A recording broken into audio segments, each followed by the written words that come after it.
ओम श्री गणेशाय नमः। स्वागत है आप सभी का माघ मास पुराण की कथा में।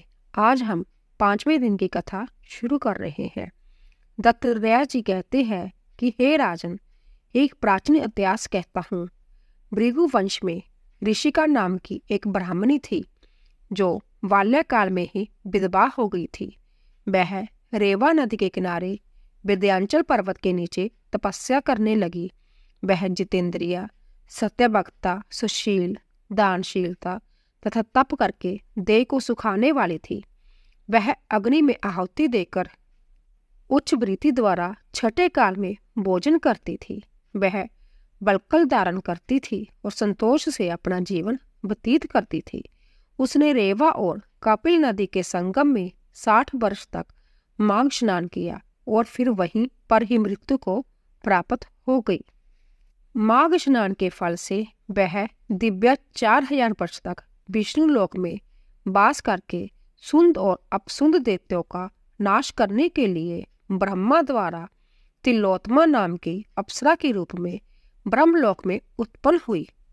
वह अंतत रूपवती, गान विद्या में अति प्रवीण तथा मुकुट कुंडल से शोभामान थी। उसका रूप, यौवन और सौंदर्य देखकर ब्रह्मा विचकित हो गए। वह तिलोत्तमा रेवा नदी के पवित्र जल में स्नान करके वन में बैठी थी। तब सुंद व अपसुंद के सैनिकों ने चंद्रमा के समान उस रूपवती को देखकर अपने राजा सुंद और अपसुंद से उसके रूप की शोभा का वर्णन किया और कहने लगे कि कामदेव को लज्जित करने वाली ऐसी परम सुंदरी स्त्री हमने कभी नहीं देखी। आप भी चलकर देखें। तब वह दोनों मदिरा के पात्र रखकर वहां पर आए जहां पर वह सुंदरी बैठी हुई थी, और मदिरा के पान विहल होकर काम क्रीड़ा से पीड़ित हुए और दोनों ही आपस में उस स्त्री रत्न को प्राप्त करने के लिए विवादग्रस्त हुए और फिर आपस में ही युद्ध करते हुए वहीं समाप्त हो गए।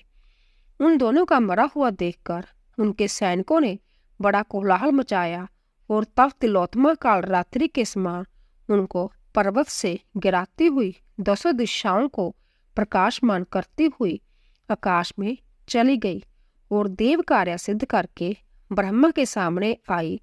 तो ब्रह्मा जी ने प्रसन्नता से कहा कि हे चंद्रवती, मैंने तुमको सूर्य के रथ पर स्थान दिया। जब तक आकाश में सूर्य स्थित है, नाना प्रकार के भोगों को भोगो। सो हे राजन, वह ब्राह्मणी अब भी सूर्य के रथ पर माघ मास स्नान के उत्तम भोगों को भोग रही है।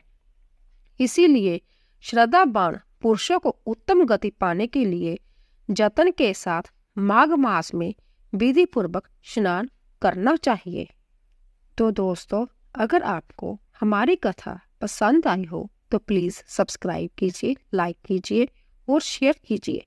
आप सभी का धन्यवाद।